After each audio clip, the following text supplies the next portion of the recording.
So I'm finally filming that Q&A that I posted about days ago. I had every intention to film this on Monday, and then I had every intention to film it on Tuesday. Those didn't happen, so we're filming it today on Wednesday, which is Thanksgiving Eve. Now, I'm not really a holiday person. I used to be, but after Halloween, it's like, when's New Year's? But I went ahead and asked you guys to do sorry, I'm trying to multitasking. I got like 500 comments or something like that. Well, like 473 on Instagram and then some Twitter ones. So I'm gonna try and answer as many questions as possible. A lot of them were repeats from previous Q&As. So if I didn't answer your question, make sure to check out those Q&As. I will link them down below just in case, because some of them were duplicates and, you know, I've answered them a lot. And what's funny is the most commonly asked questions are always asked every single Q&A. First question, we're getting dramatic and deep and controversial. What's your religion? Can't speak. What's your religion / views on religion? In case you didn't know, I am an atheist. Personally, it's what I identify as. However, I am extremely respectful of others' religion. My mom, for instance, is Christian. I've had friends that were very Christian, as in going to church once a week, kind of Christian, and I think the biggest thing when dealing with different opinions about anything in the world is respect. But it's a very personal choice, and I would never think that anyone had to share my beliefs in any way, and that includes anything relating to religion that is controversial as well, such as gay marriage. For me, it's just a respect thing. If you respect my right to believe what I want to believe, then I will absolutely, well, regardless, I'm probably gonna respect yours anyway, your choice to believe in what you believe. What is your favorite thing to eat? Honestly, sushi. Not necessarily the process of eating sushi, because it's such a weird process for me. Like, I used to be phobic of eating sushi in public because the rolls are so big and my mouth is so small that I would like take a bite out of the roll. I still do that, but most of the time I get it to go and I eat it at home. I'm one of those closeted sushi eaters because it freaks me out, people watching me eat sushi. I don't know. So it's not my favorite thing to eat in that regard, but my favorite tasting thing in the world is probably sushi. I'm obsessed with it. Your ultimate homemade sandwich includes? Funny you ask, I've had a sandwich probably every single day. Well, I'd say I have a sandwich probably 6 out of the 7 days of the week, so, and that's not even exaggerating. I love sandwiches. My ideal sandwich would have to be like a good hoagie roll, or just some kind of white soft roll kind of deal, and then lots and lots of mayonnaise, gotta get that on there, and then a little bit of mustard. I would put Havarti cheese, which is one of my favorites, and probably a little bit of Swiss and American on there. I don't know, cheese varies for me, I'll put anything on there. And then pickles, lettuce, and lettuce can be anything from spinach to iceberg, I'm not picky. A little bit of raw onion, just a little bit, artichoke hearts, and that's it. Train going by now, so we're gonna ignore that. Okay, lots of questions on this one, so bear with me. Hawkinson wants to know, which I follow you, so. First one, photo tips for photos in the winter time. Actually, taking pictures in the winter and fall is the best time of year to take photos. I don't know what exactly you mean, but that's the best time of year because of the lighting. I used to do photography and study photography, and I actually am going to start getting back into that as a hobby because I love photography. I love going on jpgmag.com. If you don't know what that is, check it out. No, it's not like a plug for anything or like a, you know, an ad, but if you like photography, that's a good website. Top favorite eyebrow item. Lately it's been e.l.f. eyebrow kit. It varies. Anastasia Brow Wiz is really good. I haven't used that in a really long time though, but this is a holy grail item for me. It's $3 and I go through it pretty quickly. So for me, cheap is good when it comes to eyebrow products because I feel like I go through them so fast. What do you and Ryan do together when you meet to not get bored? And how often do you meet? Ryan and I will get together probably our usual schedules, like Tuesday, Thursday, and he'll come over after school. We'll hang out for a couple hours, and then we have one sleepover night on the weekends, and that varies from Thursday, Friday, or Saturday night. So usually about 3 times a week we'll see each other, and what we do, we love shows and movies. I mean, movies are what we bonded over in the beginning of our relationship before we were in a relationship. That's really what brought us together, I would say. And so we tend to watch one movie sometimes two every sleepover. That's what we do. So that's like our thing. We also love TV shows. We watched Game of Thrones. We'll watch some anime here and there, which I'm not an anime person, so that's kind of his deal, but I compromise. He'll watch Real Housewives with me, so I gotta, you know, do the same for him. And then Breaking Bad is our show right now. We're finishing, well, we just finished season 4, so we're on season 5. I freaking love that show so much. It is so good. Probably top 2 shows on Netflix are Desperate Housewives and Breaking Bad. Those are my 2 favorite shows on Netflix right now. So that's what we do. We just are lazy people. We hardly go out. We never go on dates. We go to sushi a lot. We go to fast food. That's what we do. So, I mean, if you're asking what else you could do to not get bored, we've done kayaking. We've gone on a picnic together, which is really fun and really cheap. And if you live near a park, it's perfect. Or if you don't, you can drive there. We just walked. But kayaking was really fun. We love hiking. So we'll go on hikes or long walks. That's another thing we do. We always go on a walk. One question that I got multiple times is, I want to tell my parents that I think I have depression and anxiety, and I want to see a therapist. Do you have any advice for me on how to do it? There really is no way to beat around the bush or go about it in an easy way. It is hard. And, you know, reaching out is hard, and the fact that you already want to do that, you just don't know what steps to take, is such an accomplishment in itself, that you know that you want this and that you need it. So ultimately just be proud of yourself for making that step, because not a lot of people even do that. So as far as approaching your parents with that, honestly, you kind of just have to be upfront and say, I'm struggling. You know, it's either I'm sad all the time and I just need someone to talk to, I need some help, and go about it that way. There's really no perfect script to say to anybody to tell them that you need help. You kind of just have to find the courage to just say those words. I need help. I need to talk to somebody. I think I have depression. I'm anxious all the time. You can tell them, if they're against that kind of stuff, that mental illness is just as much as physical illness in reality. I mean, it's just as real as physical illness. So anybody who questions it, it's just kind of ignorant. Not that you should tell your parents that they're ignorant, but if they're being ignorant, they're being ignorant. Got a lot of questions on my favorite non-horror movies, because I said I like Girl Interrupted. What are other films that you like? Usually I like the weird drama films, which is great because Ryan loves those too. We recently watched The Double, which was awesome. It's on Netflix and it is so good. We really enjoyed that. I also really love Fargo, so I like oldie kind of movies. I recently watched Compliance. I watched that last night actually, and I really enjoyed that. That was a really messed up movie. It's like a horror. Well, okay, that's cheating because it's like a psychological thriller, and you said no thriller. It's a weird drama. It can count as a weird drama. And then I'm watching one right now. Not like right now. That'd be a little distracting. But I'm in the process of watching one. I tried to watch 2 movies last night, and I passed out during the second one, even though I was like, I really want to finish this movie. It's called How I Live Now. It stars Sarah... I don't know how to pronounce her name. I'll put it here. I love her. She's in Lovely Bones, and she is in that film, and that's also on Netflix, and it's really good so far. I'm about halfway through, and it is amazing. So I like those kind of movies, if you get those vibes. Is being a counselor your absolute dream, or is there something less practical you really wish you could do? Honestly, I've had the dream to do something in film, as far as either doing special effects makeup, or if it wasn't in special effects, it would be something like filmography. Is that even a term? Videography or photography. If I could get paid for that, that'd be great. I guess you said less practical. Photography is a good, less practical option. Directing, writing scripts, things like that. The creative arts, I've always been into that. Oh my god. Who are your girl crushes? I'm assuming.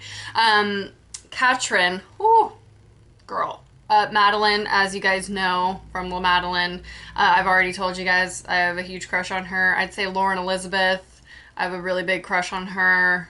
I don't really consider, okay, I have an opinion about girl crushes. I think it's appropriate to have a crush on someone if they're a girl. The term girl crush to me means that it's not appropriate to have a crush on a girl because it shows you're not straight. I'm straight. Well, I kind of identify. That's a whole, what am I getting into? I think it's okay to have a crush on a girl. you're not necessarily going to date a girl. That doesn't mean anything. So we're just getting all controversial today. Wow. Another controversial question. Are you a feminist? I am a feminist. I am 100% feminist. I was raised that way. Like to say I was born that way. My mom is a very big feminist, so I was always raised that way. And how I feel about it though is I'm not an activist for it. And there's a reason why, is because I think it comes down to I cannot handle ignorant people. I just can't.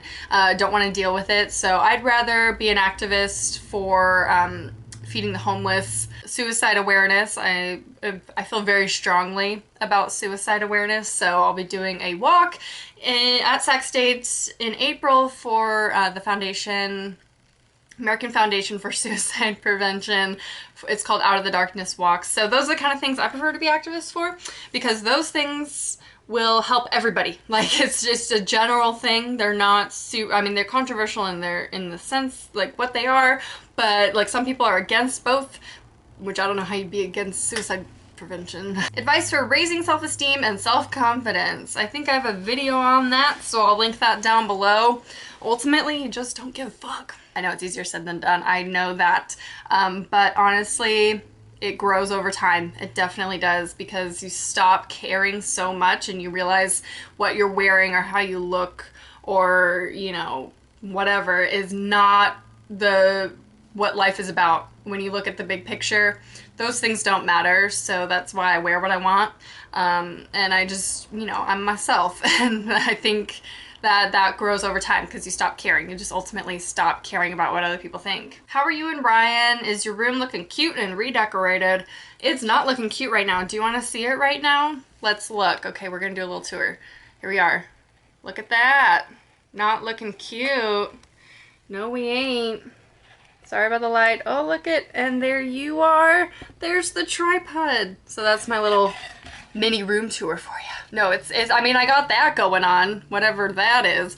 But I mean, it's getting there. I have my mirror. I'm doing it in pieces, in like small chunks. I gotta accomplish things smallly. I don't have the biggest budget in the world to just buy shit for my room. So it's slow. It's a slow process. Who is your favorite character? I love this question. Who is your favorite character from each season of American Horror Story? Murder House has to be Violet. I always connected with her, and I love her as a character. And Asylum, obviously Jessica Lange's character. I mean, I cry every single time watching that. Coven. Who do I like in Coven? I didn't like a lot of people in Coven. Again, probably Jessica Lange's character. I don't know. Coven's hard. I didn't really like many. I mean, I guess, yeah, I don't know. And then Freak Show right now, my favorite character is Twisty. What are your thoughts on living alone? I'm moving out soon. I'm so anxious about it.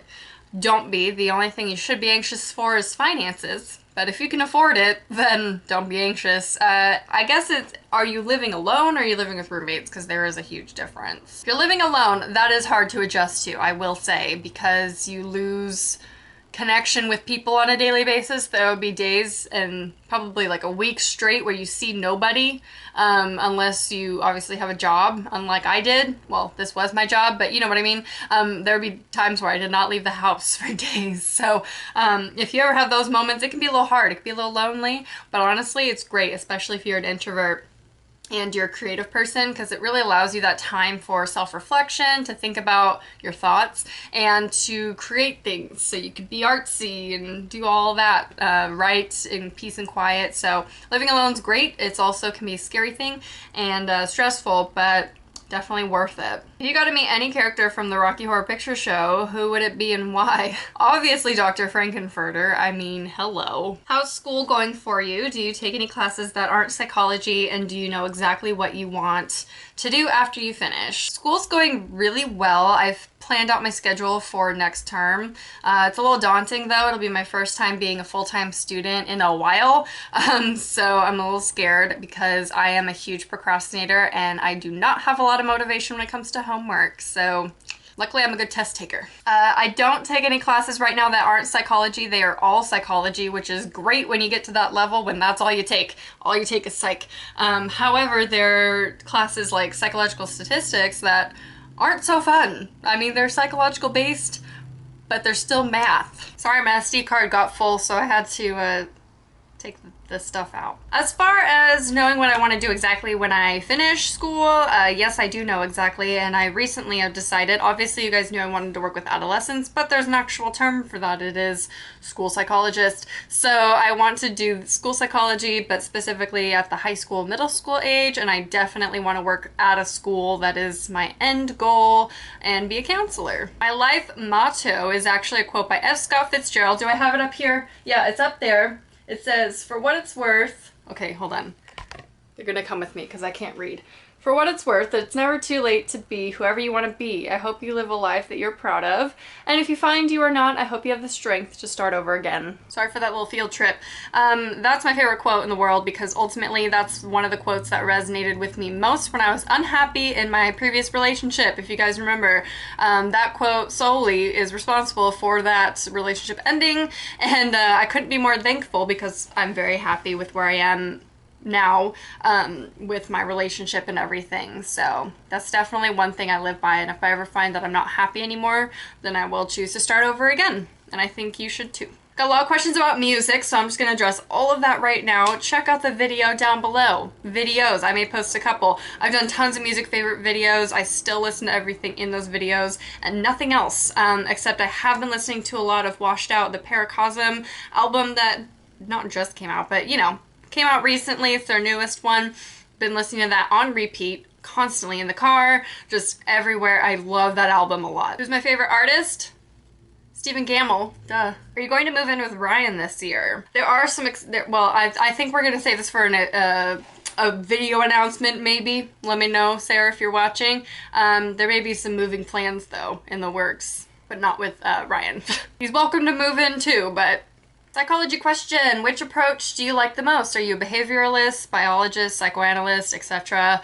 I am a cognitive behavior person. That is the therapy I think I will take the approach of in the counseling realm. And if you don't know what that is, basically cognitive therapy helps you retrain your thought process and is based on the whole positive thinking end of things. What are your thoughts on piercings and tattoos, and which piercings and tattoos do you have and want to get?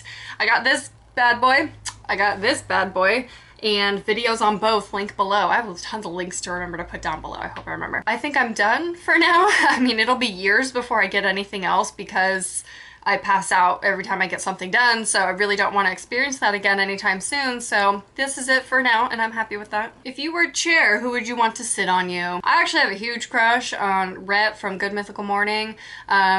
I mean, he is probably my ultimate celebrity crush, if he is considered a celebrity, since he's just a YouTuber. Obviously, he's married. I respect that. But I can appreciate a good-looking man, you know what I'm saying? So I definitely love him, and I would say he could sit in my lap any day, or vice versa. Have you ever smoked pot? P.S. I saw Korn and Slipknot last night. There are no words. Girl, why did you not invite me? And have I ever smoked pot, or do I? No, neither. Alcohol is my drug of choice, which is legal. I'm almost 25, thank you. But yeah, if I'm gonna do anything, it's gonna be alcohol. I've never smoked a cigarette, never inhaled anything, never taken pills besides what's prescribed to me, and not more than what's prescribed. What does it take to be your friend? Let's be friends. Why not? Her name's Stevie Marr. We're now friends. Yep, that's all it takes. This question is awesome. Would you rather have scissors for hands or fish for feet? I would probably rather have scissors for hands, and that's because I would just look at Edward Scissorhands as a guide to how to live life. I don't think there's anything out there for fish for feet. I don't think I could walk. I could swim probably pretty good though. You ever obsessed over a celebrity? Absolutely, Gerard Way, what up? This question is relating back to something that I was hinting at earlier, so I guess I'll just address it. I wanted to make a whole video about it at some point, or I thought about it anyway, I don't know if I would. Have you ever questioned your sexuality? Yes, I have, and still to this day, sometimes do, and I think that's normal because, I'm gonna tell you why. I believe sexuality can be a continuum. I don't think that we have to identify as straight, bi, or heterosexual and straight. homosexual, bisexual, or heterosexual. I don't think we have to do the category thing. We like to do that because our brains naturally want to categorize everything, and so we feel like we need a name for things. We need a title. But realistically, we don't have to do that. It can be a spectrum and the spectrum can change throughout the life, I think. That's just my belief system on sexuality. So you don't have to specifically identify as gay or straight or bisexual. You can be like in between bi and gay. You can be in between bi and hetero. Like, I mean, I don't think it matters that much. We don't have to be in categories. So that's my 2 cents on that. A little controversial, I know. Please, please, please. Okay, I addressed some controversial things today, and I just want to say, please be respectful in the comments. If you disagree with me, that is totally okay. As I said before, if you have respect for my beliefs, I will absolutely respect yours, and that's all I want. That's all I care about. It's totally okay if you don't agree with anything that I said in this video, but please be respectful of me and other people in the comments, my other viewers that might be watching. Keep that in mind, that we're people, we're all human, and we are fragile things. So please try not to be hurtful or anything in the comments or in response to this video, because it is kind of a touchy one. Didn't mean to do that, but I was drawn to those questions. What can I say? So sorry if I didn't get to your question. This is a long ass video already, but like I said, make sure to check out the other videos if your question wasn't answered, because I might have answered it in there, especially like with travel things, like where I want to go, if I could travel anywhere. Those have already been answered in previous Q&As, so check those out if you're wondering where it is. And I hope you enjoyed, and I'll talk to you soon. Bye. Then I used a flat definer brush and used Divine and put that all under my lower lash line.